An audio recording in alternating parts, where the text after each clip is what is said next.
Hey everyone, so we're here with Coach Kimie Ethridge. Coach, how you doing today? I'm doing great, Christian. Thanks for having me. All right, all right. So when did you realize coaching was something you wanted to do for the rest of your life?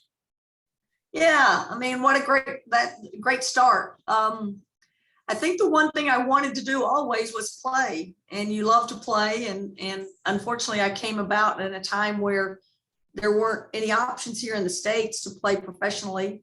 When I finished, that's how old I am.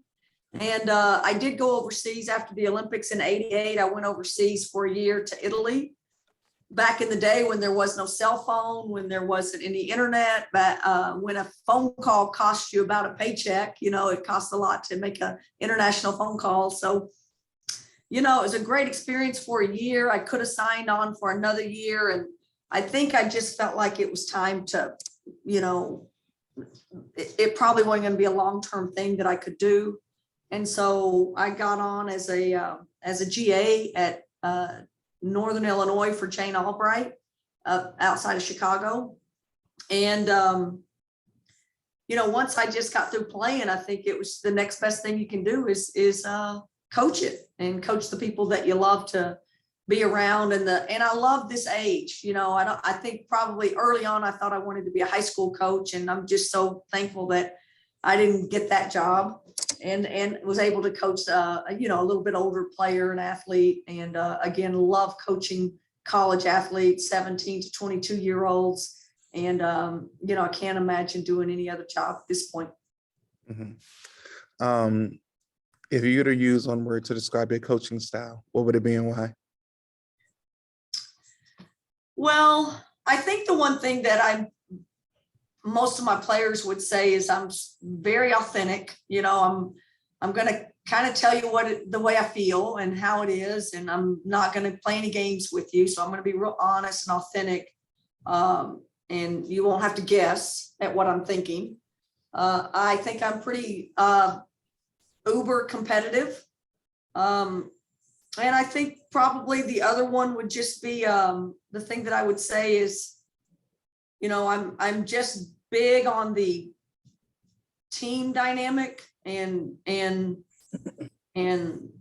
as much as we want to develop you as a player, I want to develop you as a teammate and grow you in all those intangibles of what it means to be a great teammate. Because I really don't want to be around people that aren't striving to be great teammates and great players at the same time. Mm-hmm.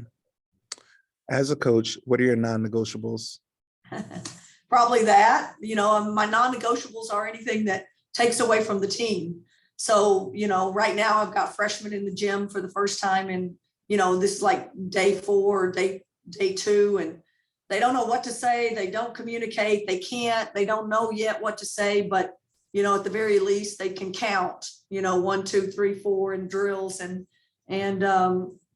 even that becomes you have a little bit of a leash, to be very quiet during a practice, but at some point you just have to start learning how to communicate. So, communication's big. We've got to learn how to do that.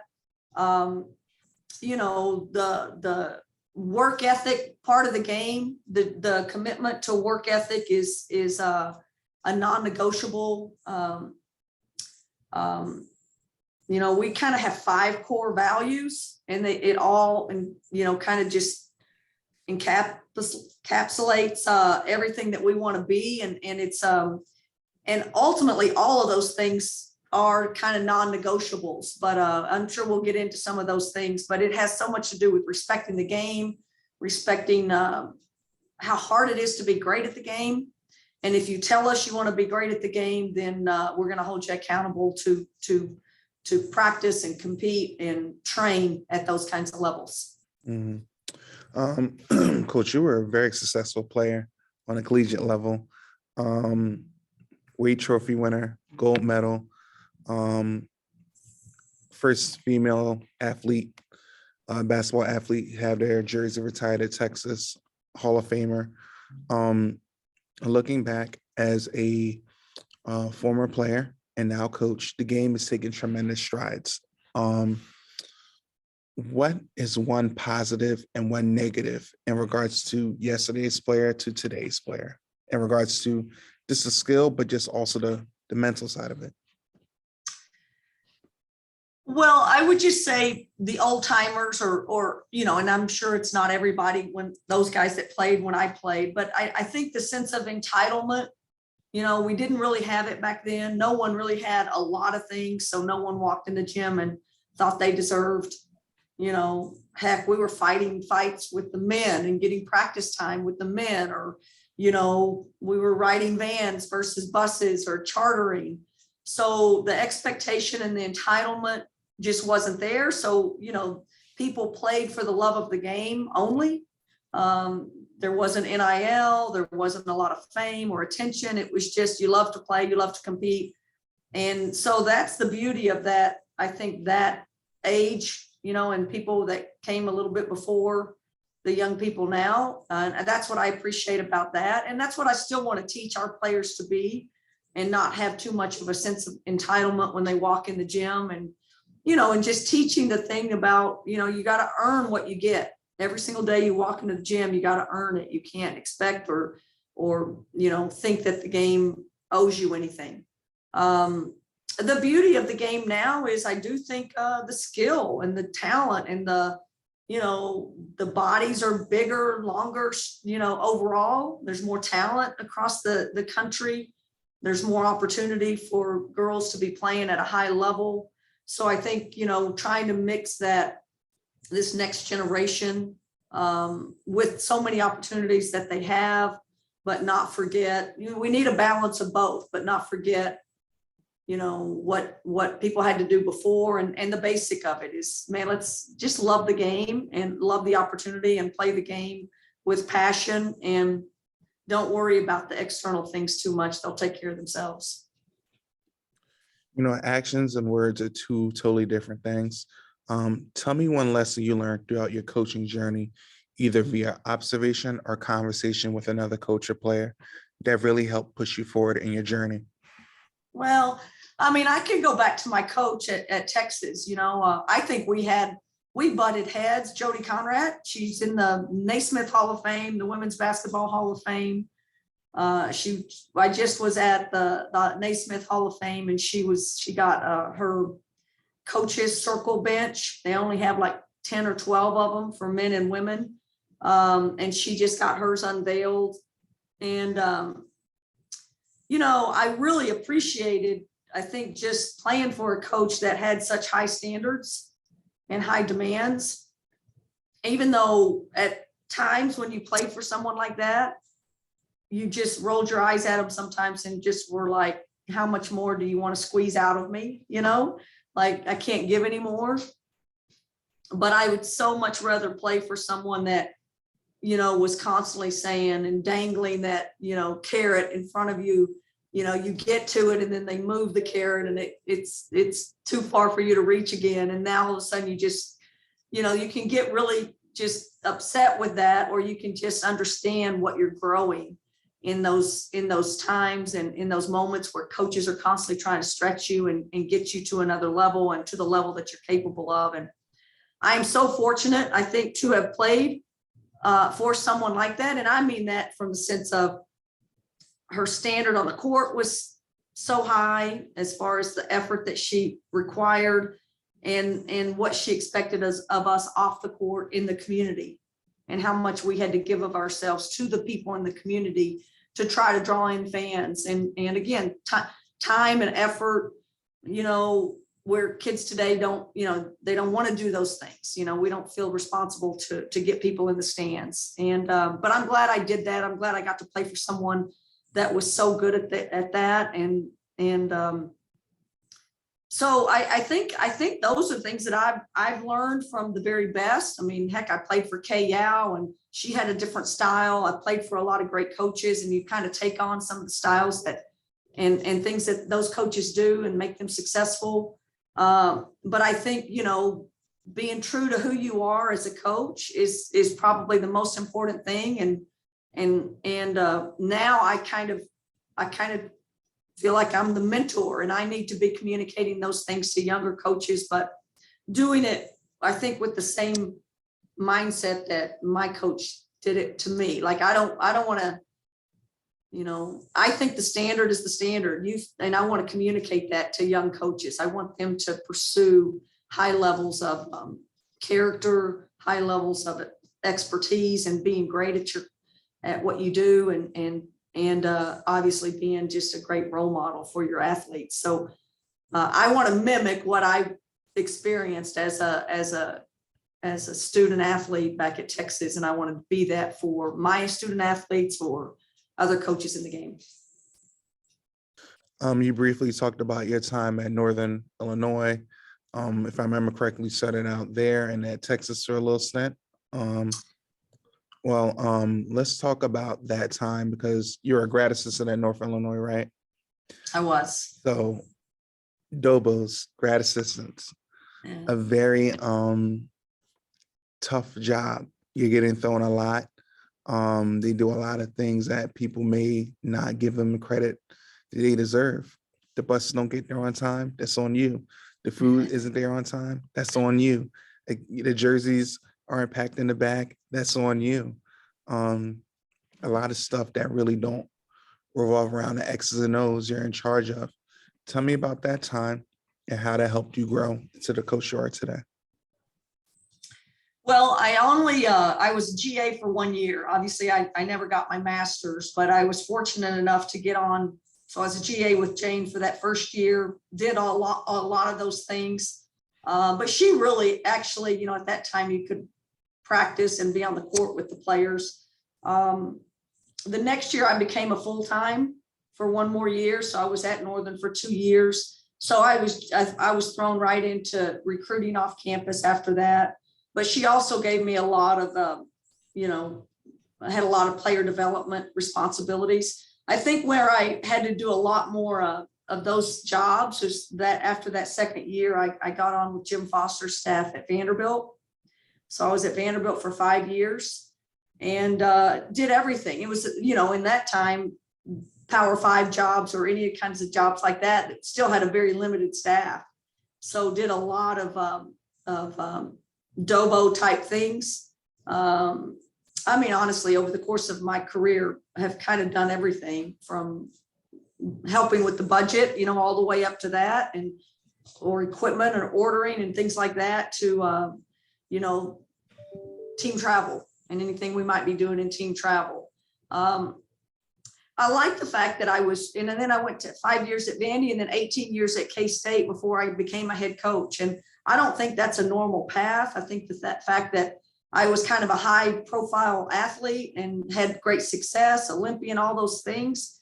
And yet, didn't have an expectation that I should get a head coaching job at a Power 5, in year 5 of my coaching. I felt wherever I was, I really just dove in and became that and tried to be as good as I could be in those situations. And obviously had a great situation with Jane, and then Jim Foster was a tremendous mentor, still is. Talked to him last night.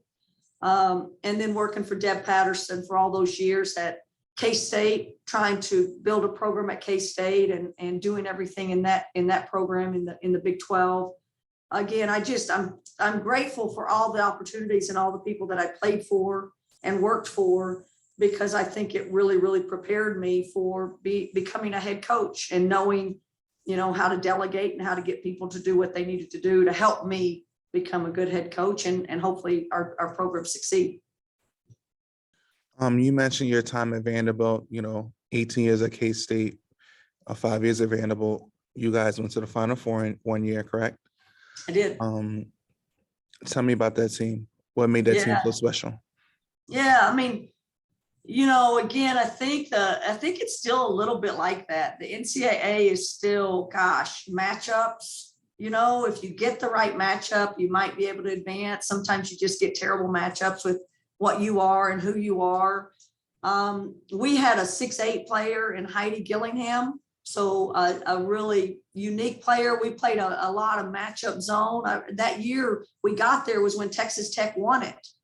And, they have and Katie Smith from Ohio State had a 40-point game and was fantastic too. But, just ran into a more unique team, a more unique Olympian, Cheryl Swoops being the Olympian, and it was just a unique year. I think that, and the thing that you find, and maybe in those times there was a little bit more of a chance to have one great player and then role players around them, and you could actually make it to the Final Four. Jackie Stiles taking her team at Missouri State to the Final Four. I mean, it's almost like those things don't happen too much anymore.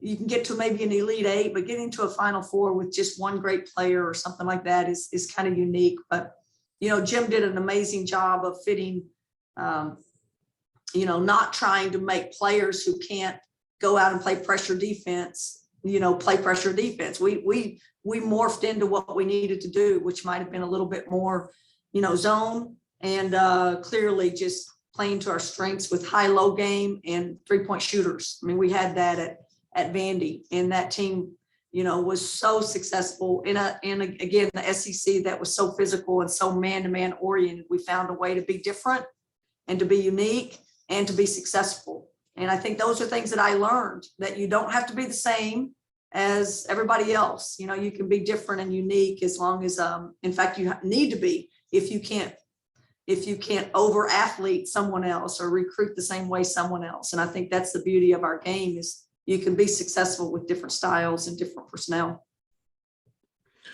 So you got your first head coaching job at Northern Colorado. Yeah. So why there? Yeah. What made it the right time? What made it the right school? Well, unfortunately, I don't know if I would have ever jumped if actually Deb Patterson got let go at K-State, and it forced me to get out of the nest. It forced me to, and again, I think after I became a head coach, I was just like this. I overstayed my time at K-State. I probably passed up some really great opportunities. Again, because at K-State, I got to do exactly what I wanted to do. I got to be the player development, position coach, and really just love that part of the game.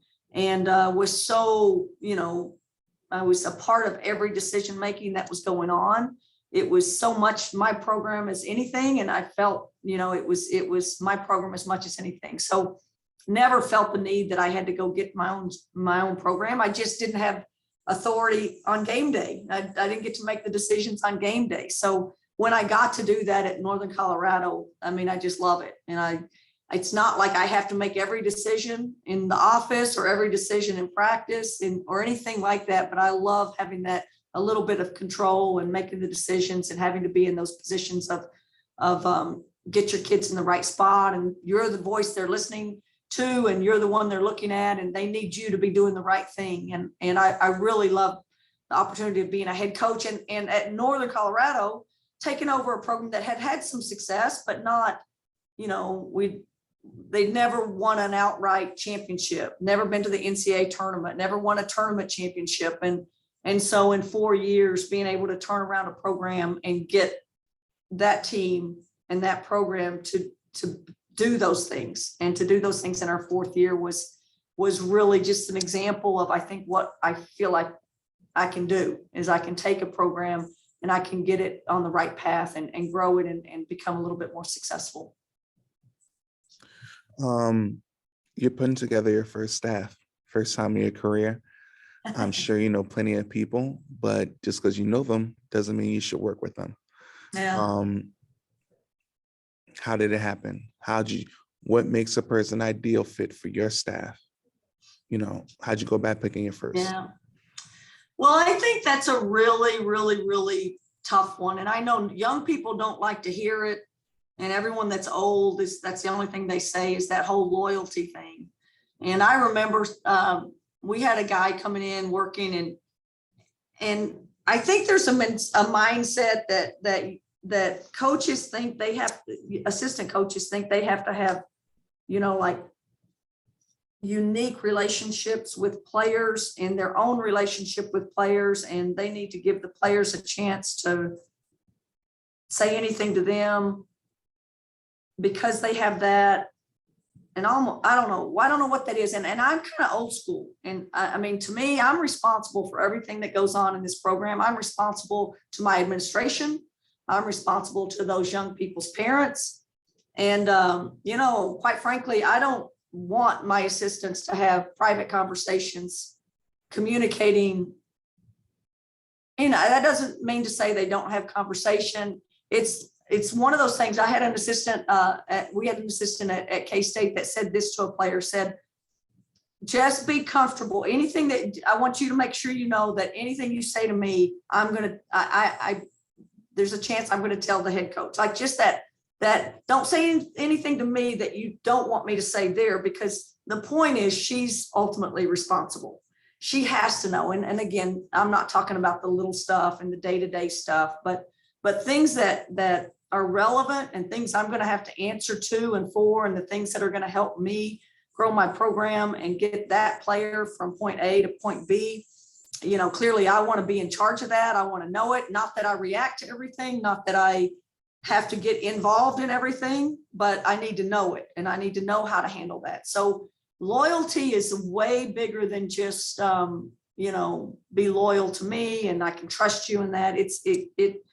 You got to have my back. You got to be in line with who I am, my values, my how I want to grow this program, how I want to communicate to the players, and you got to buy in, period. And if you can't do that, you need to go somewhere else. So I'm a little bit hardcore on all that. I'm a little bit, you know, I think in this day and age when the portal is so active and kids want to leave so fast, I gotta have my hands on those kids. You know, that's one of the big things I think as a head coach. I've got to meet with my players every 2 weeks, or, you know, sometimes even more, because they need to know what I'm thinking and they need to know I'm for them, and this is why we're doing the things that we're doing. So, you know, assistants have to be putting you in the front and making sure you do.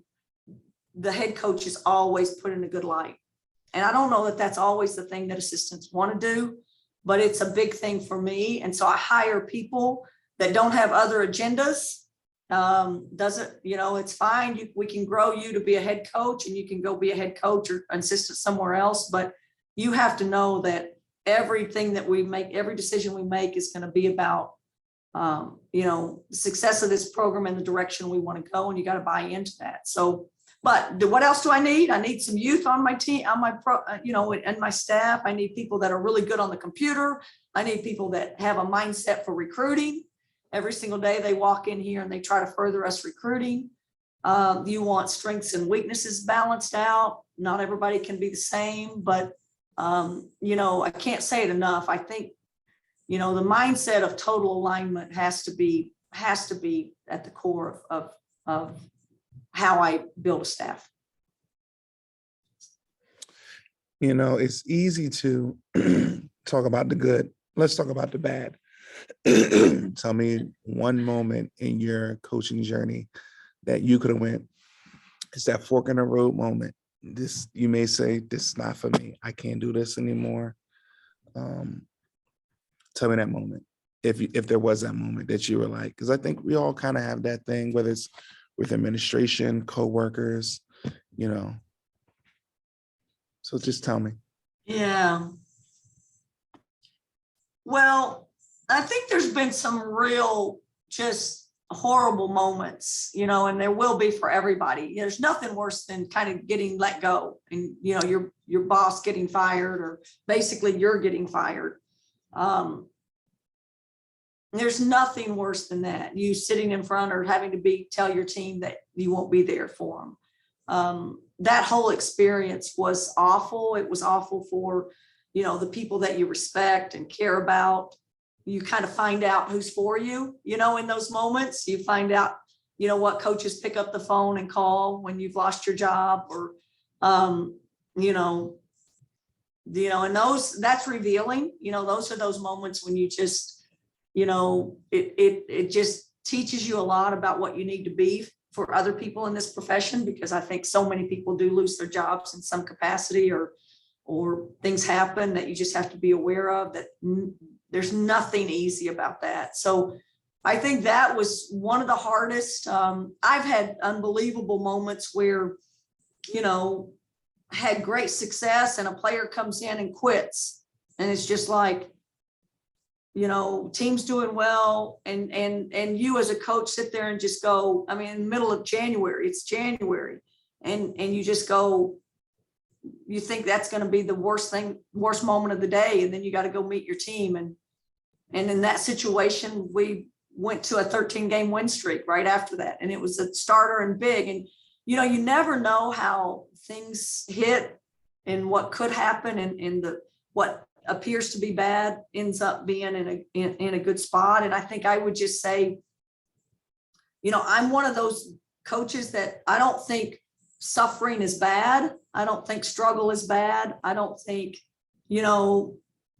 just feeling hopeless is all bad, because I have, my faith is a big part of my program and who I am, and how I approach things. And I never stay in those moments, because I have so much hope in what's next, and what you can learn in situations like that. And yeah, a kid could make an F, and that could be devastating for them, but that's not hopeless. And that's not the worst thing that will ever happen in their life, because we can overcome that. And overcoming hardships and struggle and bad times, I don't look at it as like I was going to give up or quit in this situation. It's just like you said, a fork in the road, and it's time to, get up and figure out which way you're going to go, and be fired up that you get an opportunity to go do that. And I think that's how we kind of coach and approach it, and no loss or failure is ever going to keep me from, I think, getting up the next day and just being excited about what's next. So great success at your first job. You get the opportunity to go to Washington State. Why Washington State? What made it make sense for you? Yeah. It's a hard job, and I didn't know it probably at the time. Obviously a Power 5 job. And I tell people all the time, there's two reasons a Power 5 job opens, right? And it's either a legend retires, and is so good, and you probably don't want that job when a legend retires, or someone just hasn't been able to do it, and it's the program's down and bad, or situation like that. And this one, we're in a tough spot in the world, and in the rural area, it's hard to get to. Facilities are fine and good, but we're in a great league. But it looked like it was going to be hard. I didn't realize, probably one NCAA tournament in the history of the tournament, NCAA tournament. We've only been to one before we got here. So I think that's the thing that made it harder than anything else I'd ever been a part of. It's just the tradition was bad. The tradition was a losing program. Everybody expected it. Now, that wasn't the case for our soccer program. That wasn't the case for football. That wasn't the case for everybody else. It was just women's basketball here had never had success, or, strung together success. But again, I think it's just true to a little bit of who I am. I'm kind of a gritty person, and grind it out. And I believe in just growing things. I believe we can grow things. I believe we can grow a work ethic if it's not there. I believe you can grow, toughness if it's not there. I think you can grow competitiveness. You'd like to recruit all those things. You'd like to have them already built, but we've had to take kids that maybe other people don't take and try to grow them into players that everybody wants. And in doing that, I think we build great culture and great, just something that's sustainable. And it doesn't happen overnight. And fortunately, I got hired by a guy that was like, we're giving you a 5-year contract. Now I'm on a 6-year contract. And they know that the foundation's been built in a way that I think we can sustain this a little bit. But I think the last thing I would say, and I mentioned him, Pat Chun is our AD here. He's the reason I took the job. And I think that's why you need to take jobs, or people are the reasons you need to choose them. It's not the building, it's not the facilities, it's not anything. You want to get behind an AD that's going to support you, that's going to give you what you need to be successful. He is a coach's AD. He lets you have space and lets you do his, whatever you need to do, provides for you. He doesn't interfere. And I've seen both. I've experienced both. And this is a guy that is, he'll help you in any way you need it. but he's going to let you have space and do it. And he understands what coaches go through, after wins and losses. So it's been real refreshing to be around an AD, and not just him. My senior women's administrator is amazing, and the people around us give us everything that we need to be successful. And I think that's why we can do it here. And I think that's why we can continue to do it here. The interview process is rigorous. It's unique. Definitely different when you go to different levels, from assistant coach to a head coach. Every situation is different. Every form of preparation is different. Certain people have portfolios they bring, whatever the case may be, your mission statement, all that type of stuff. But I feel like it all comes down to the questions they ask you and how you respond. Tell me one or two of the hardest questions you had to answer that you think would be important for us to know about. Well, I think people just want to know what you've already asked, or your non-negotiables. And in that, can you say it briefly, what you are and what you are going to build and what you're going to be about, and what we know we're going to get from you. And I think coaches make a lot of mistakes by over-promising and under-delivering. And I'm kind of the cynic, I'm going to probably under-promise and I hope over-deliver, and you got to be confident, but you have to know who you are. You have to know, on a day-to-day basis, people have to know what they're going to get from you. So you have to put that in a nutshell to people that are going to hire you. I remember reading a Pete Carroll article, and he did that whole, even John Gordon, one word. Someone asked him, what's the one word that just is going to, what is it, the one thing that you're going to live on? What is that going to be? What's the one word that you are, that we know every single day we're going to get from you? And he said, I'm a competitive guy. I compete. Compete is in every phase of what we do at wherever he was or is. And it's a great lesson. I mean, you have to build it a little bit more than that when you're a head coach in a college setting, but you got to know, what can I count on every single day you walk into this office? What can I count on walking into the gym to be around young people? What can they count on? What are they going to get from you on a day-to-day basis? So I would say you have to be able to explain that so well and so thorough, yet, a lot faster than I'm saying it right here. You got to say it briefly and quickly. And then, you do have to be an expert in certain things. You got to be pretty dang good at X's and O's. You got to be able to adjust. You got to be, I think the thing that helped me get this job is I think that, I had just done a rebuild, and this was a rebuild here. I think it was a great fit for me, in who this place is and what they need for coaches to be successful here.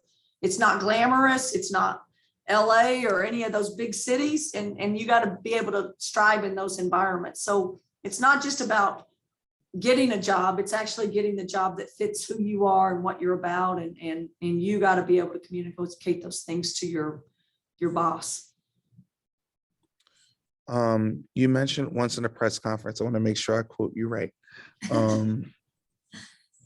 We want to bring in great players and hope we can attract people in the community back to this program and make you proud of this team on the basketball court. Winning always helps. Winning is always a good thing. But what have you guys done off the court that you think has allowed you guys to thrive and to excite people as alumni, former alumni, former players in the area, administrators, casual people that are in the community? What brings them in? What do you think makes them want to be a part of your family, whether it's community service or whatever the case may be? How do you do it? What's the method to the madness? Well, again, I think there's two promises I want to make a young person or their parents when I go into homes. Is I don't promise playing time and things like that, but I think I can be judged by this over the course of a lot of years coaching. Is I think we can grow you into the best basketball player you can become. I think we are really good at player development. I think we've proven that. So if you say you want to become something, I think we're really good at getting you there. And the second thing in that is I really do believe our program and our culture will teach you to become the best teammate you can be. And that's that one that you're talking about. If you're a great teammate, you're a giver. You know, you're others aware. You're engaged in the success or failure of other people around you. I mean, being a great teammate makes you almost a great student. It makes you a great professional by the time you leave a college setting, because you get it. You get how much you have to sacrifice to be on a team. You get how much you have to, swallow your own pride or your own agenda or your own wants or your own needs to sacrifice for the betterment of the team. You don't get everything you want. And so I think we really try to teach those things. And within those things, you're teaching them to be givers to elementary school kids and spend time in the community in any imaginable settings that our athletic department does a great job of putting our athletes in. But it requires people that are willing to give of themselves and give of their time and to engage in the lives of other people. And so, homeless shelters, food drives that we had, food shelters, elementary camps, clinics, anything that we can do to put our kids in situations where they got to stand up there and be role models, and they got to learn how to communicate.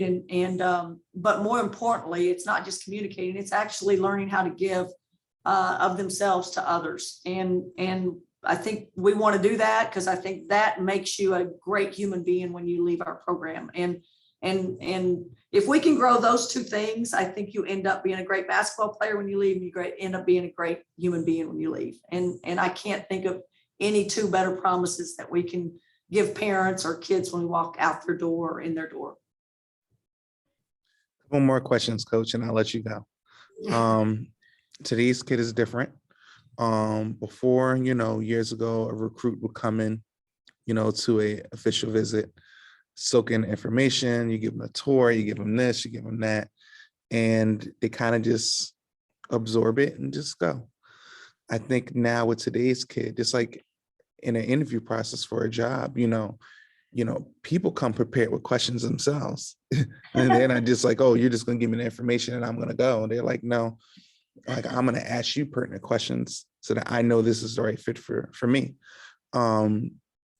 Looking back, and you may have an answer to this, or you may not have an answer to this, but was there ever a question that a parent or a kid asked you that was like, that's interesting, or you're like, this person really gets it?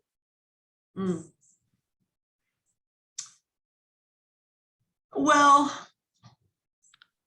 I don't know that I have an answer to that. I would tell you that I think I've seen all kinds of parents, and I've seen those that get it and those that don't. I don't have a lot of parent problems, and there are some coaches that really take a lot of phone calls. I'll take calls. I just don't get them very often. Again, I think that has more to do with how I communicate with our team and how I want to talk to them and not their parents. And when people have problems, that's part of growing up. You come in and you have conversations with people and you get to the bottom of things. But I do think kids operate in so many different ways.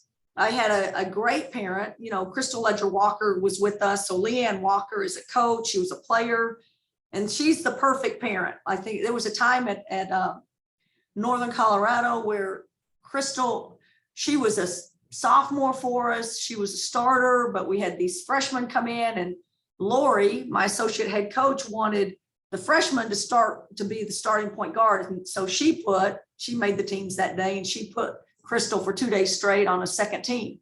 Well, it got all over Crystal. She was bothered by that. She didn't come talk about it. She made up this whole story in her head about what we were thinking. Now I'm not starting, imagine what kids do. They just, if you're not talking to them and telling them things, they're making up a story in their head on their own, or their friends are, or their parents are. And finally she told her mom, and her mom was like, be quiet and just go in and talk to her. Like, just go see what she's thinking. And sure enough, right when she said, why, I don't think this, and she's all upset, I just like told Lori to come in here, and I said, you tell her. And so it was just a whole I was like, Lori made that team. Be mad at Lori. I didn't do anything.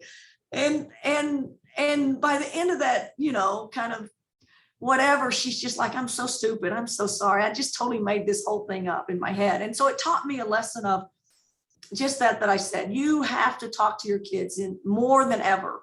You have to be in front of them. You have to give them attention. You have to make sure that they're not interpreting something that you never said, or maybe you did say, but you didn't mean it in the way they took it. And you have to make sure they understand your thoughts and everything, and where they fit in it, and where they belong, and knowing that, the security that they belong. And that's a big message. Now, my second thing in that was, there's another story. I had a recruit that I took a chance on, even at Northern. She quit. Her dad called me. I think it was like Christmas Eve. It was like right at Christmas of her senior year. And he called to say she quit her high school team. And I said at that time, I said, let's mark down this date. And that's why I think it was Christmas Eve. I might be mistaken by now, because it's been like 8 years, but let's just mark this down. I said, because this is a mistake. And I'll bet you, if you allow her to quit now, you're going to allow her to quit later on. And it's probably going to be with me. And he's like, no, we're going to work her out, whatever. Guess what? She transferred out of my program right at the end. It's why we got Crystal Ledger Walker. She left and opened up a spot, and I got Crystal Ledger Walker at Northern. That ultimately was a great thing, because then all of a sudden we get Charlize Ledger Walker too. So just another example of, but at that moment it was that, like you said, a parent gets it or a kid gets it. That guy never got it, because she not only transferred from me, she left the next program. And it's those red flags that you see all the time. If kids aren't satisfied with one high school or one club coach or one situation, and they're allowed to quit by their parents, or they're allowed to just move, chances are they're not going to like you either. And it might not work out well. So those parents don't get it. They don't understand and correlate. Quitting here probably means you'll quit somewhere else later. And then there's other parents that totally understand that and want you and don't want their kid to transfer, and want them to make a great decision because of all the right reasons, so that they don't end up transferring. So, you as coaches, you know how it is, Christian, you love those parents that get it. You love those that want to, tell their kid you got to go figure this out, and you can't leave before you figure it out. It's not going to be easier somewhere else. So interesting question. I don't know that it's exactly what you were asking, but I do think, in